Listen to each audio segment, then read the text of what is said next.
And I just want to encourage you before he comes up with this scripture, Galatians 6 and 9. It says, let us not be weary in good doing. For the proper time, we will reap the harvest if we do not give up. So we need to encourage our leadership. Amen? So without any further ado, let's rise and stand and honor the man of the hour, Mayor Brandon King. Give him a hand.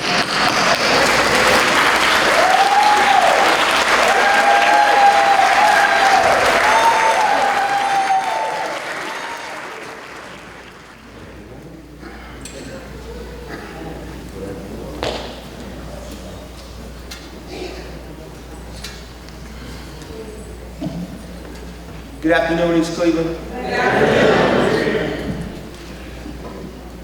Good afternoon, and thank you all for coming out.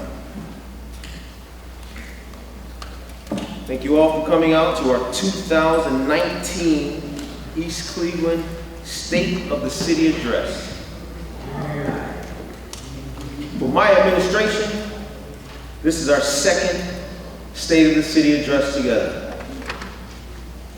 I'd like to thank our gracious hosts, Major Glasgow and the Salvation Army, for the use of this facility. I would also like to thank Mr. Travell Hart for the warm words and introduction. And of course, East Cleveland's own, for entertainment, Russell Thompson.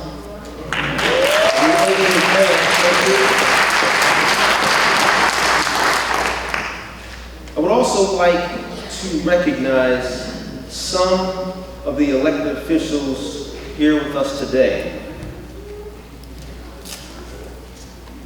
Councilman Nathaniel Martin,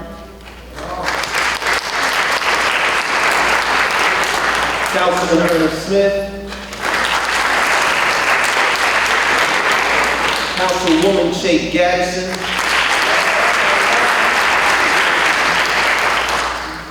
and Councilwoman Bashia from Youngstown.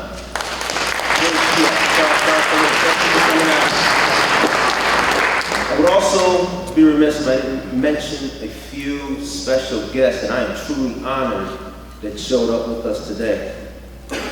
Pam Ashby from HUD,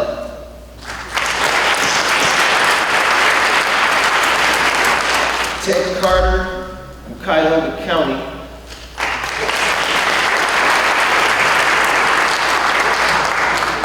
Arthur Push, who's with an investment group that's already put in a lot of work and money into the city. Thank you. We have Eric Johnson from the RTA.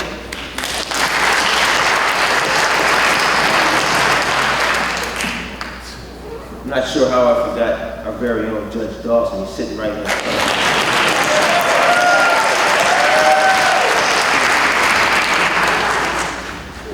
We actually have a new celebrity in town, and it may be premature to call him a celebrity, but he's doing a heck of a job, and I believe he's under 30 days as being appointed CEO of the East Cleveland Public Schools, Dr. Henry Pettigrew.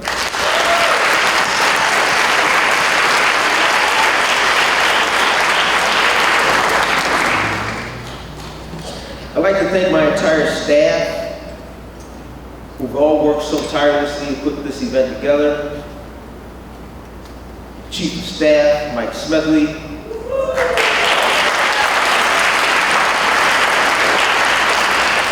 Belinda Cow, my executive assistant.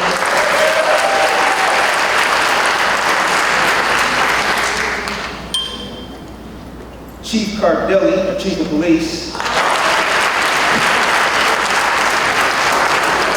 Chief Mike Saliga, Chief of Fire.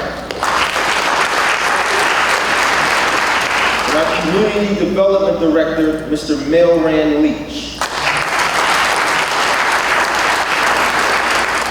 Also with us, we have our Assistant Law Director, Heather McLaughlin.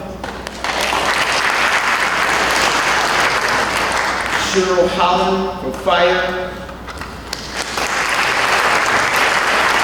Renee Kendall, bring to our HR. one person that if you don't know his name, you've certainly seen him all over the city. He is our service supervisor, Mr. Antonio Martin.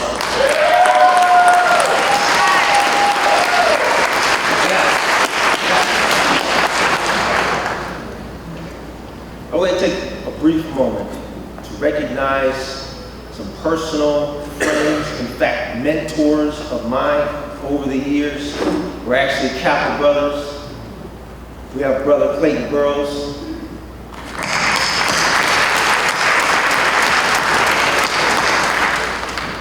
Brother Burrows and I go so far back that we actually met across the street. 3rd grade at Mayfair Elementary.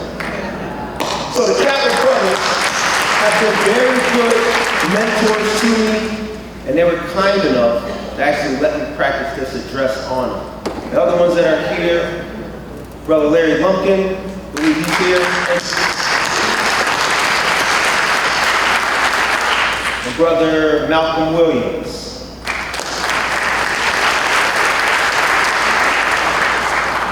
We have a very special guest with us tonight, someone who I will talk about extensively later. I just wanted to acknowledge him up front. Dean Roland England from Cleveland State University.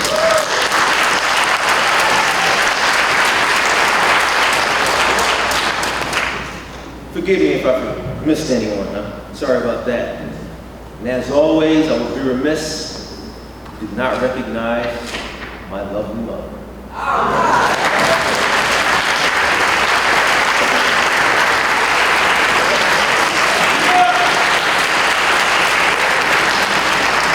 Have not seen Uncle Les, he's like a father to me, but I understand he is here. There he is. Thank you for coming out, Uncle Les. And of course, the other B King, my daughter, Brianna, and her mom, Mom, you ready? Last year, our State of the City address focused on 2 topics. First, what we all remember growing up in the great city of East Cleveland, and how East Cleveland was truly a walkable and self-contained community. How we knew each other, we knew our neighbors, and shared a village-like mindset, where within these 3 square miles, every product, every service, entertainment, social, and medical and educational need could be met. A walkable community. The second topic was about yours truly. I was born, raised, educated right here in East Cleveland. I was fortunate enough to go off to college where I earned a bachelor's degree and 2 master's degrees before returning home to East Cleveland.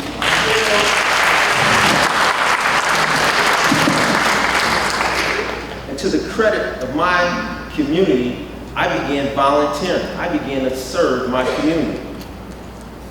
From volunteering to politics and city council.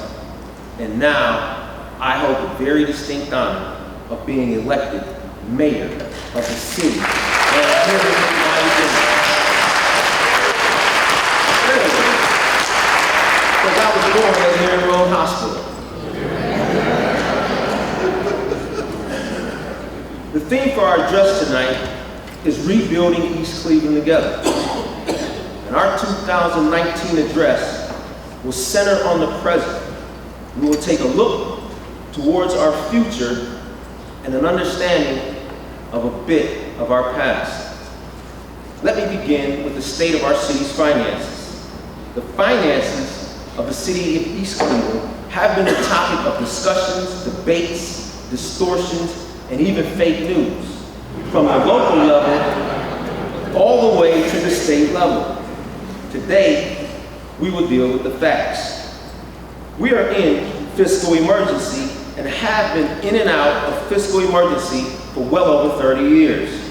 Actually, we were removed from fiscal emergency in 2008 and then placed back into fiscal emergency in 2012. Yes, in 2012, we had some finance issues that qualified the city for a fiscal review by the Ohio State Auditor.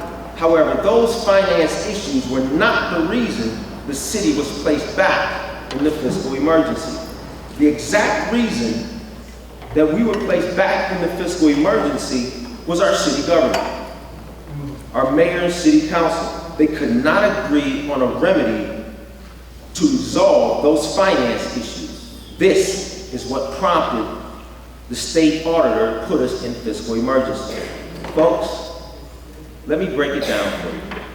Our government at that time simply had to agree on a remedy to resolve the auditor's concerns, explain it in a written document, and send that document to the state auditor for review. However, the feud back then between them was so serious, the animosity was so deep, that a letter that should have been created wasn't. And of course, the rest is history. So I inherited our fiscal emergency status, and I met it head on and have made significant progress. My administration has moved the city off of that proverbial fiscal cliff, which at that time would have meant shutting down half of all city services to reduce spending at an unreasonable rate.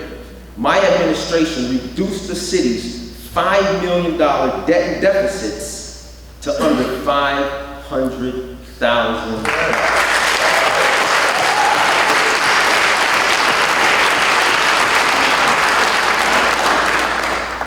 My administration reduced the debt and deficits while adding more police officers to patrol our streets, more EMS and firemen to protect lives and fire.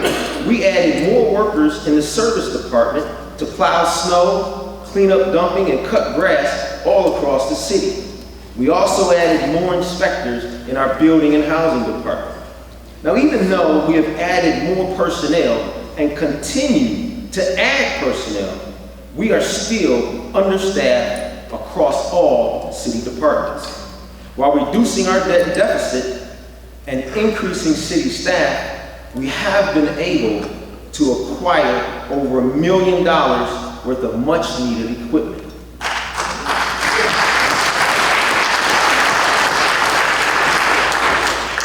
Beginning with our safety forces, as we all know, it is always safety first. We added new police cars, we added a 100-foot ladder truck in our fire department, and then we moved over to adding heavy equipment to our service department. And we are currently awaiting delivery of a custom-built ambulance.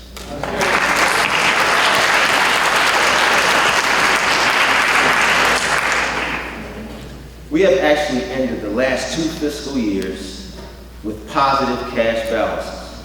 And this is something that has not been done in this city in over 10 years.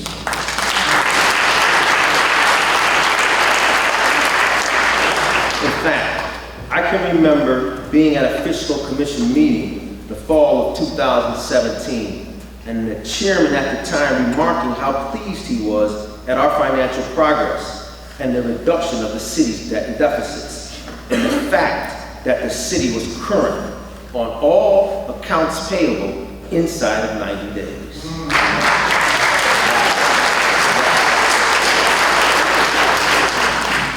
My administration has successfully renegotiated vendor contracts. We have successfully renegotiated our service relationships that have led to an increase in services and an increase in revenues. We have also improved our collections on various fees. And in some cases, our collections have improved by 100% as compared to previous years. And this fiscal year, 2019, we expect our annual revenues to grow by over $1 million.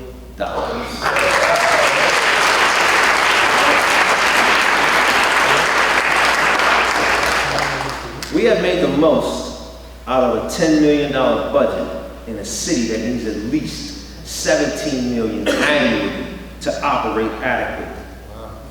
Yeah. We are actually poised to end our fiscal emergency status responsibly by 2021. But more importantly, We are positioning the city to regain our bond rating, something that we lost in the late 1980s. A bond rating is like a credit rating for a city. It allows us to carry debt or borrow money. For example, a good bond rating will allow us to invest in our infrastructure and capital improvement needs. A good bond rating will allow us to create a road resurfacing plan for the entire city.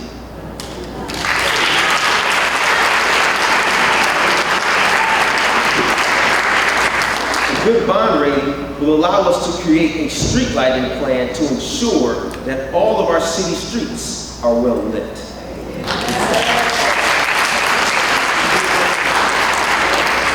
A good bond rating will allow us to invest in heavy equipment such as snowplows so that city streets can be cleared in a more timely manner. But make no mistake about it, East Cleveland, we have significant financial challenges. We have revenue issues from decreased property taxes and the loss of income taxes, which are the two main drivers of any municipal budget. However, we do have something in abundance, something which increases on a daily basis: vacant and developable land. This land is literally the foundation for community development and community and economic development that will in turn generate more revenue to fund the operations of our city.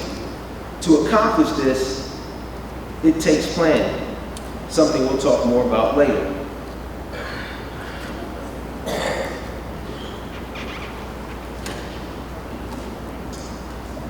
Rebuilding East Cleveland is not only the theme of this event, nor is it just a slogan you see across the city's letterhead.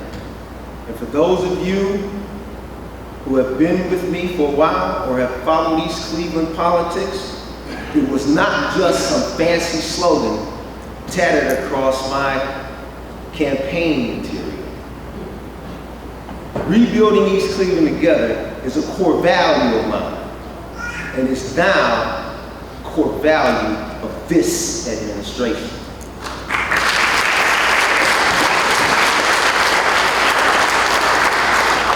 And it has become part of the very foundation of how we operate. It is evident in how we engage our residents and stakeholders across the community.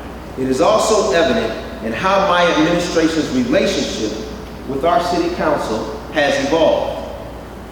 When I say rebuilding East Cleveland is evident in how we engage residents, there are real tangible examples of just how my administration has engaged residents in determining how their tax dollars are spent.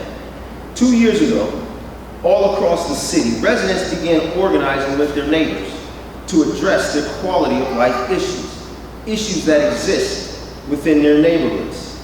Now, I know that many of you have heard this story before, particularly if you have attended community meetings over the last 2 years. So I'll try to be brief. 2 years ago, residents began meeting all over the city, and with the help of NOAA, they formed what is now referred to as neighborhood groups, which is simply an expansion of street clubs. Yet instead of 1 or 2 streets, these neighborhood groups consist of 6 to 13 streets. And the purpose of these neighborhood groups is to work with the administration to identify, catalog, and prioritize the quality of life issues within their neighborhoods. The residents' responsibility is to work with their neighbors to identify, catalog, but most importantly, to prioritize their issues. Because of our limited resources, something we fully discussed with these neighborhood groups, and in turn, they fully understand that we cannot address all issues at once. So it becomes the cooperation of the residents within the neighborhood groups that becomes paramount. The city's responsibility is then to cover the prioritized issue in a reasonable and responsible manner. It's a symbiotic relationship. For our residents, they get issues that are important to them resolved, and for the government, we can spend our limited resources efficiently on what is important to our residents. I'd like to tell you a quick story. In the summer of 2007, I was invited to the McGregor to a neighborhood group meeting. It's hosted by the Forest Hills Neighborhood Group. When I arrived, there had to be more than 50 residents there. I got there and wasn't immediately invited into the room. Not sure exactly what was going on. Later on, found out, and to my pleasant surprise, that they were still organizing their issues, gaining a consensus from their neighbors, and educating other neighbors who had never participated in this form of governance on what the issues were. After completing that process, I was invited into the room. That time, 6 residents presented one issue apiece, where this resident had fully researched, studied, and cataloged the issue for which they were responsible. They presented their issue with dignity and respect. One issue in particular was the public tree canopy in the Forest Hills neighborhood that had not been managed in over 30 years. The residents of this neighborhood, with the help of a city staff member, of course, contacted the Ohio Department of Natural Resources to help evaluate the health and safety of these trees that were in the public right-of-way. The state of Ohio, in turn, sent out a team helping to identify 56 trees that were in the public right-of-way that were either dead or dying and that needed to be removed. This team provided a detailed report on the state's letterhead outlining their findings. Now, this example is very important as it shows the level of commitment our residents have to their neighbors and to our city. My administration, of course, over time, did remove all 56 trees. This neighborhood's actions have led to an annual tree trimming and removal program all across the city. This is a perfect example of one neighborhood's hard work impacting the entire city.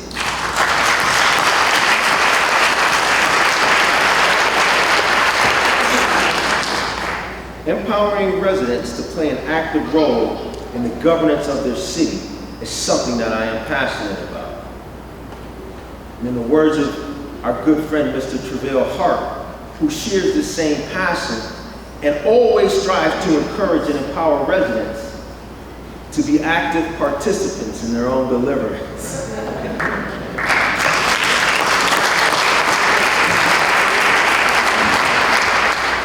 Today I am pleased to announce that there are over a dozen of these neighborhood groups throughout the city, all organized by our local CDC, NOAA.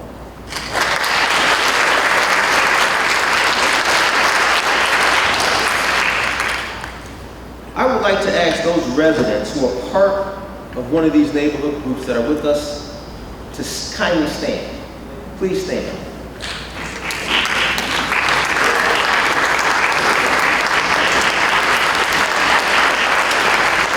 If you could kindly remain standing,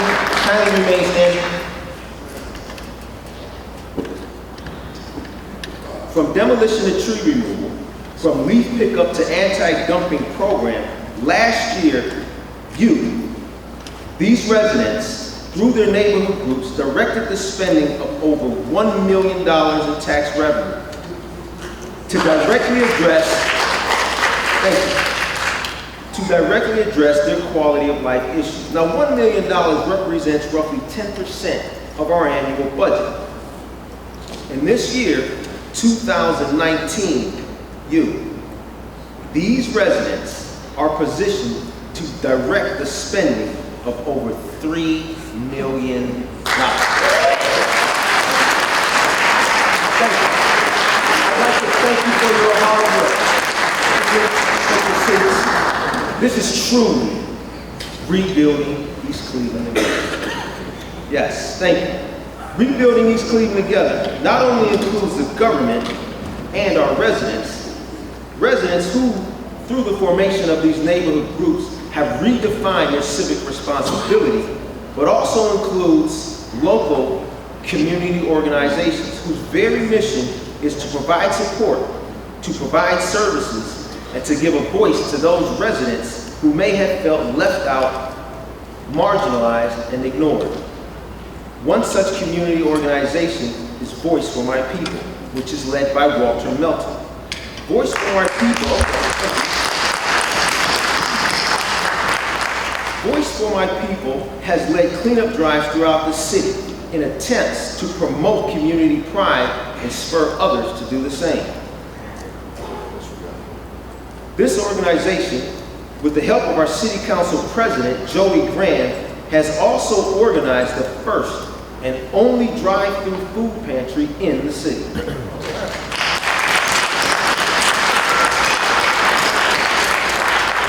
The Oppressed People's Nation, or OPN, which was once led by our Councilman Ernest Smith. Oh, there you go. OPN is a grassroots community organization whose mission is, and I quote, to serve the health, interests, rights, and needs of the people, end quote. OPN serves the people through their People's Survival Community programs, including a free clothing store, Feed the People program, a Cardinal Cleanup program, a Cardinal Watch program, and many more. Another community, thank you. Okay. Another community organization is Windermere Renaissance, which is ran by another councilman at large, Timothy Austin. Windermere Renaissance helps beautify the community through things such as their community garden, which is located at Page and Euclid Avenue. Windermere Renaissance has also orchestrated community cleanups, donated bikes, Christmas gifts throughout the community, and with the assistance of the Salvation Army, has provided meals to the hungry.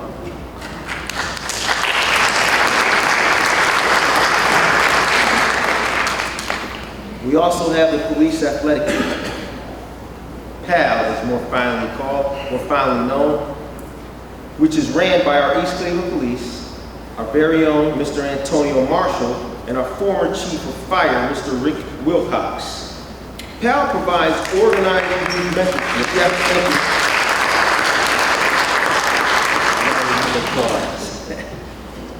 PAL provides organized youth mentorship through sports to the kids in our community.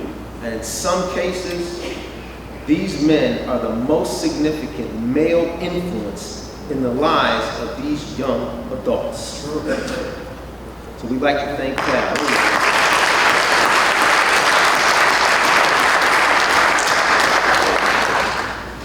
Yet another community organization, one in which we are all familiar with, is the Northeast Ohio Alliance for Hope, NOHO.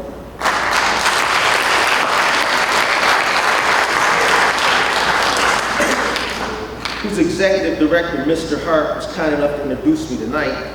But in 2008, NOAH began real community organizing right here in the city of East Cleveland. And one of their first successful campaigns, not only significant for the organization, but arguably more significant for the city as a whole. And that was a campaign that was actually led by Mr. Hart. It was a campaign to bring the Cuyahoga County Land Bank into the city of East Cleveland.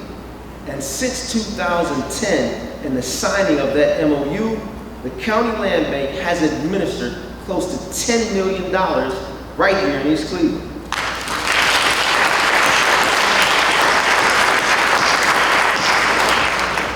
NOAH has also facilitated the discussions with the Cleveland Clinic Foundation regarding the closing of the Heron Road Hospital.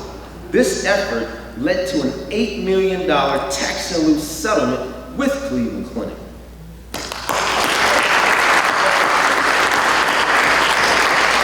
And now, with the support of the philanthropic community, including the Cleveland Foundation, Neighborhood Progress, Inc., and Sisters of Charity, just to name a few, along, of course, with the help of our residents, NOAH has transformed into a community development corporation. Yep.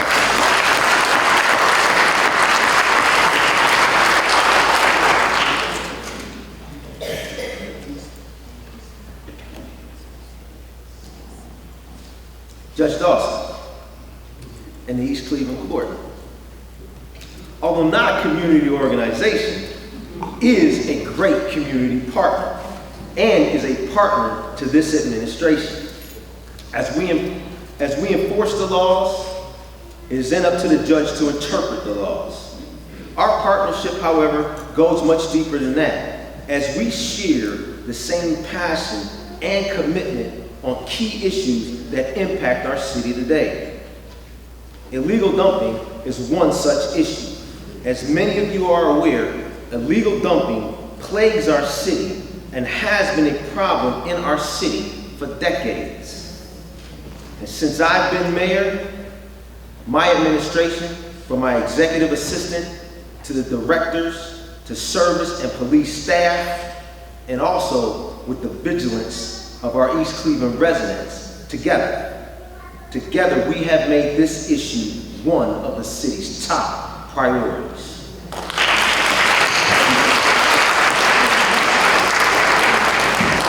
And as a result, over the last 2 years, we have arrested over 50 illegal dumpers.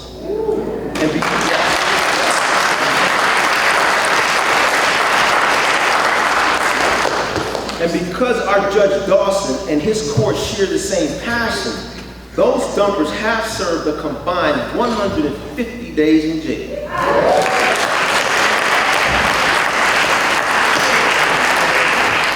Because we all share the same passion, those dumpers have been issued fines totaling over $50,000. And there's more. Our city has actually become the beneficiary of 5 vehicles confiscated from those dumpers. Thanks to our judge. Thanks to our judge. Yes.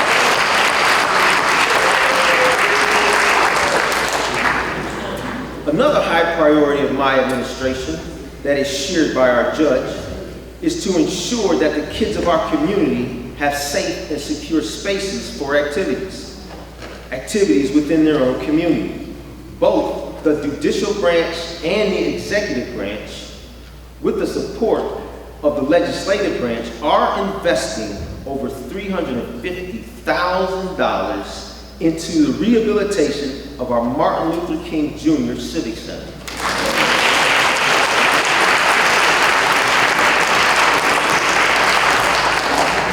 This is a place where hundreds of our kids attend on a regular basis. I'm looking at this and I'm seeing judicial branch, executive branch, legislative branch working together, rebuilding East Cleveland together.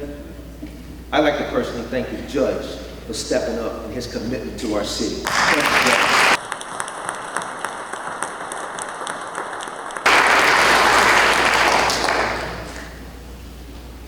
As our community organizations and our residents activate to restore a real sense of community pride within our city, there has been an expectation that has went unfulfilled in East Cleveland for over 30 years. This is a real sense of cooperation, better yet, a partnership, a team spirit, if you will, between the legislative branch and the executive branch of our city government. A cooperation that produces tangible results. This is something that has eluded our residents, stakeholders, and potential developers, resulting in the loss of county, state, and federal resources, and the divestment and disinvestment by the private sector. This lack of cooperation has caused local political unrest and is something that has divided this community for decades. This lack of cooperation has led to the creation of a culture of anti-mayor sentiment within the legislative body, a culture aimed at anyone who sits in the mayor's seat. The irony of this psychosis is that most of our elected mayors, as myself, once served on city council. Because of this culture, city council would oppose their former colleague and would oppose any good legislation that would benefit the city and its residents, simply because their former colleague is the mayor. This kind of governing is toxic and destroys the credibility of both branches of government, and sometimes the individuals who serve in both. It also casts a dark shadow over the city as a whole. 6 years ago, when I was first elected to city council, we began to actively disrupt this anti-mayor culture. In fact, the most memorable story, most memorable example of the disruption of the anti-mayor culture involves the very building we are in today. Years ago, the board of the Salvation Army approached City Council and the former administration to construct this beautiful, community-friendly building called the East Cleveland Salvation Army. At a cost of about $10 million, the board made one request of the city in the form of a donation of a vacant lot. Council at that time, seething with anger towards the former mayor, and looked to scuttle this project because the mayor introduced it. City Council demanded the attendance of the board at a council meeting, then went on to demand payment of somewhere between $20,000 and $30,000 for this vacant lot. They even told the Salvation Army that they bring no value to the community because they're a nonprofit. The board of the Salvation Army was ready to walk away from this project and build this $10 million facility in another community. Fortunately for our community and for those who have come to rely on the services provided by the East Cleveland Salvation Army, City Council elections were held that fall of 2013 that added 2 new councilors, Tom Wheeler and myself. We both became champions for this cause, for the benefit of our community.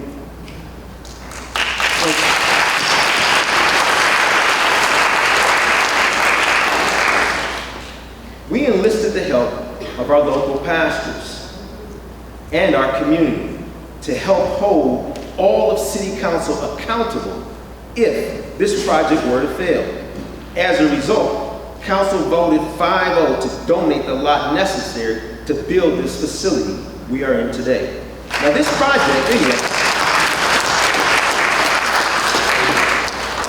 project was the catalyst that began the disruption of the anti-mayor culture. And with the election of Joey Graham in 2015, who is now the council president, the new culture of cooperation, of communication, of community benefit was born.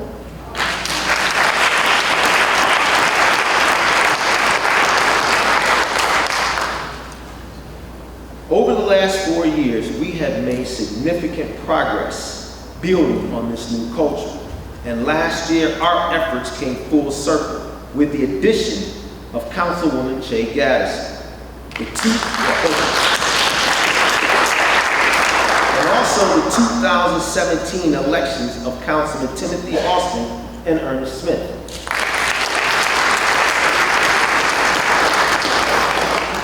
Together with the leadership of Council President Joey Graham and the cooperation of the senior statesman, Councilman Nathaniel Martin.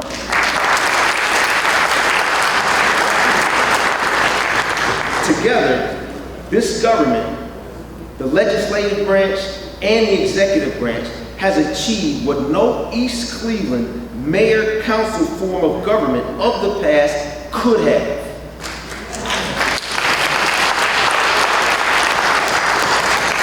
And that is a real, true partnership that has produced tangible results that have positively impacted the quality of life for East Cleveland residents, even in our most challenging times.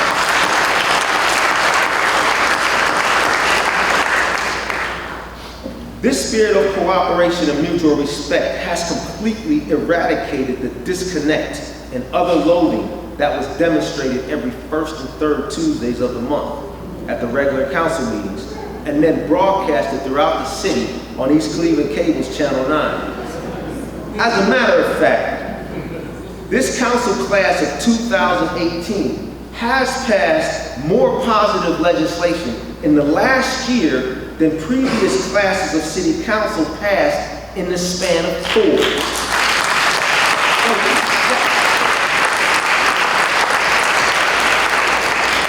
Now, this spirit of cooperation and mutual respect sends a clear message to would-be partners, partners in government, in the private sector, and in the philanthropic community. A message that clearly states, this government is one. This government is unified.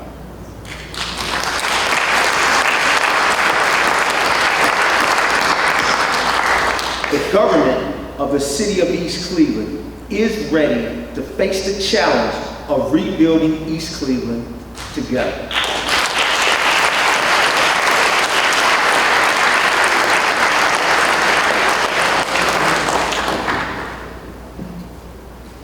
Allow me to take a moment to deviate from our address.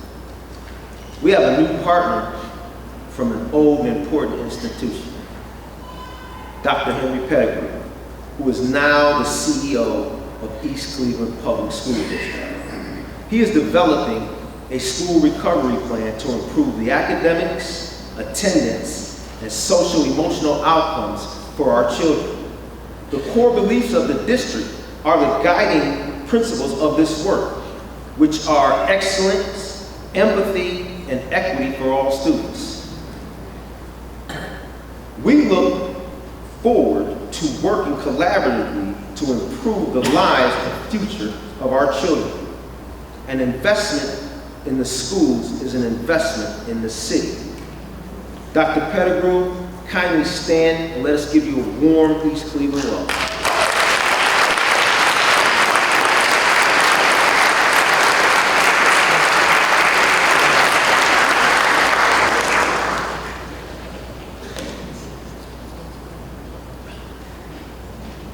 As a community, we have spent a considerable amount of time and effort repairing the deep wounds that have fractured the politics of East Cleveland. And I believe that most of you would agree that our endeavor to unify our city government has been a success. And I believe that the external partnerships that have been developed, both old and new, is an indication of the new credibility that has been built by this government.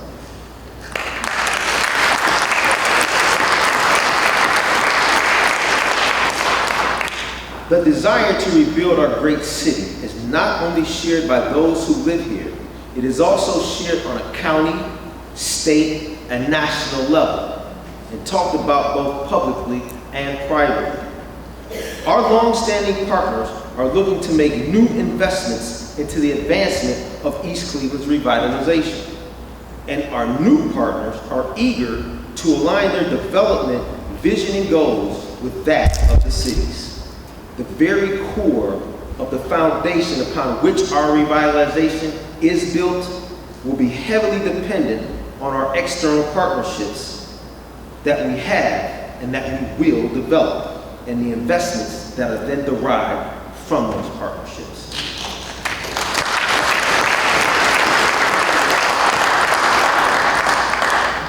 One such partner is University Circle Incorporated, UCI, whose president is Chris Ronayne.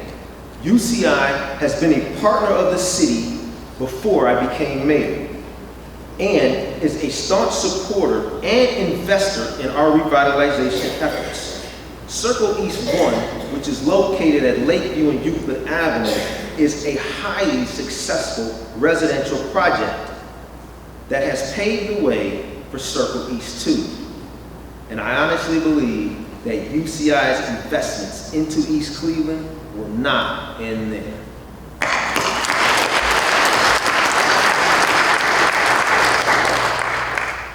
Cuyahoga County Land Bank, whose president is Gus Francos, is also a partner of the city's prior to me becoming mayor. The land bank has invested millions in demolition dollars within our city. And in 2015, thanks to that city council, the land bank became a development planning partner with the city of East Cleveland.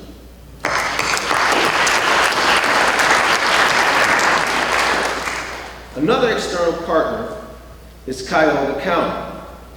County Executive Armin Budish, along with County Council.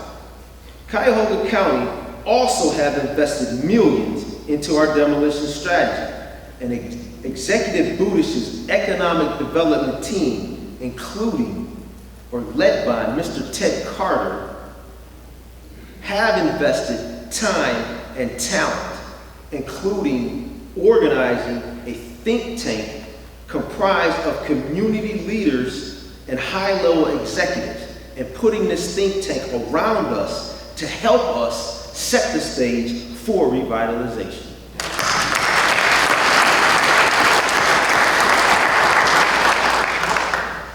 Some of our infrastructure partners include the Northeast Ohio Regional Sewer District, the Northeast Ohio Area-Wide Coordinating Agency, or NOACA, the Ohio Department of Transportation, County Public Works, and Cleveland Water.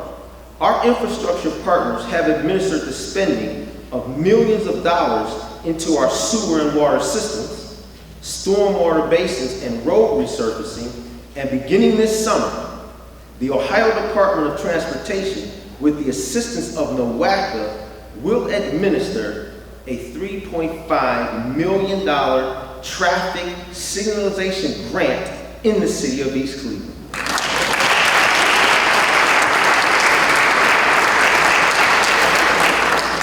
And by 2020, ODOT will begin the repaving of Euclid Avenue.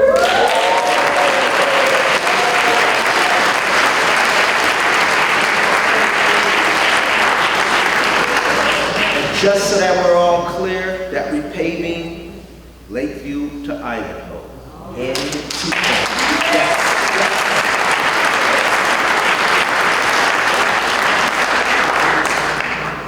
Some of our philanthropic partners include the Cleveland Foundation, Neighborhood Progress, Inc., Sisters of Charity, and Catholic Charities, all of which and more provide resources to our neighborhood organizations, including NOLA, our burgeoning community development corporation, that will work to include our residents' voices into any revitalization plan that we develop.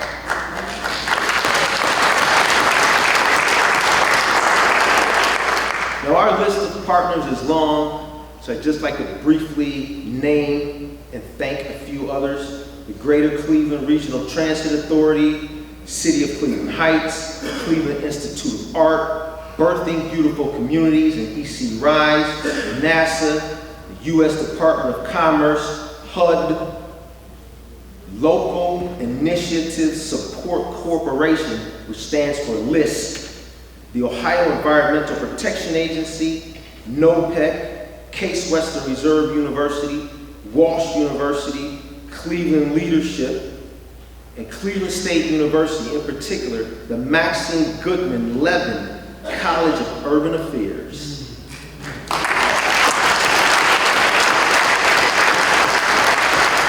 Again, which is headed by Dean Roland England, who is with us tonight. This is one of our newest partners as it relates to revitalization. Please forgive me if I've missed a partner or two from this list. Now, normally, in East Cleveland, these partners would operate in isolation. They would complete whatever project they had and simply move on. However, through our partnership with Dean England and Cleveland State, we are working to develop a vision plan, a plan that would include all of our partners, city, county, state, and national, and weave their individual visions and goals with that of the communities to create a singular vision that will set the foundation for future planning and development all throughout the city.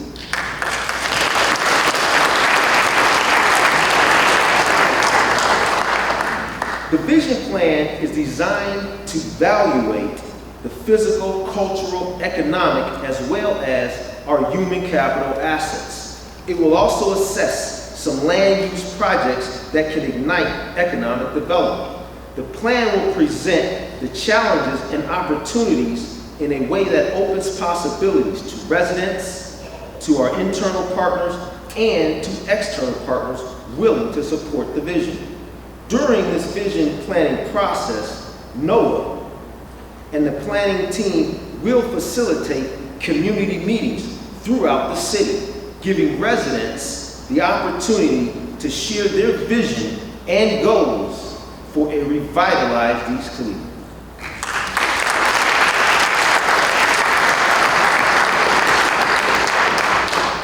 The planning team will also conduct interviews with our current community partners.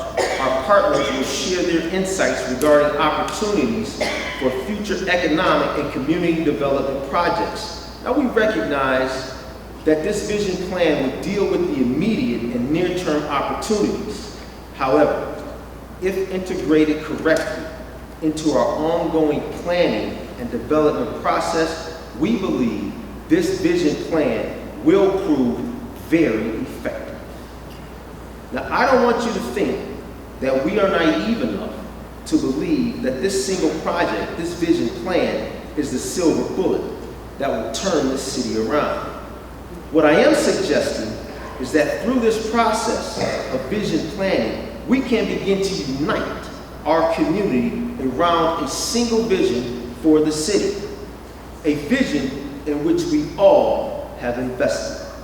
We can begin to create a framework or boundaries by which our partners can then operate. And if we are lucky, this vision plan can lay the foundation for a master plan for the city, a plan that leaves no resident behind, no partner behind, and no stakeholder behind. When this visioning process begins, I implore all of you to participate, to contribute your time, your mind, and your creativeness, because the overall richness and vibrancy of this vision plan will be based on our individual investments in it. As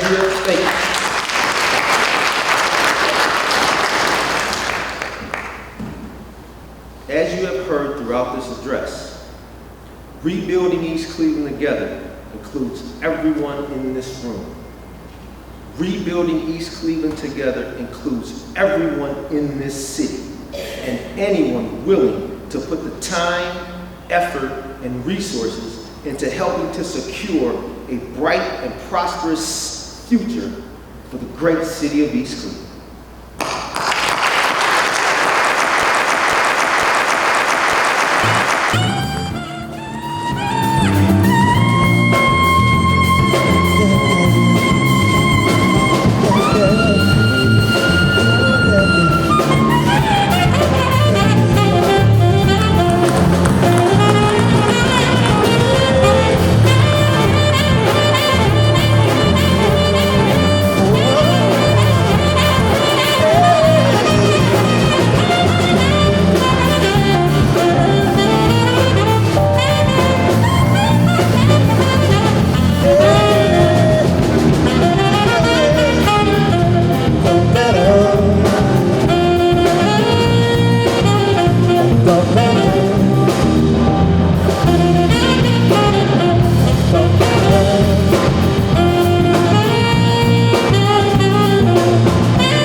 One time, can y'all make some noise for Mr. Brandon Landrum on vocals, everybody?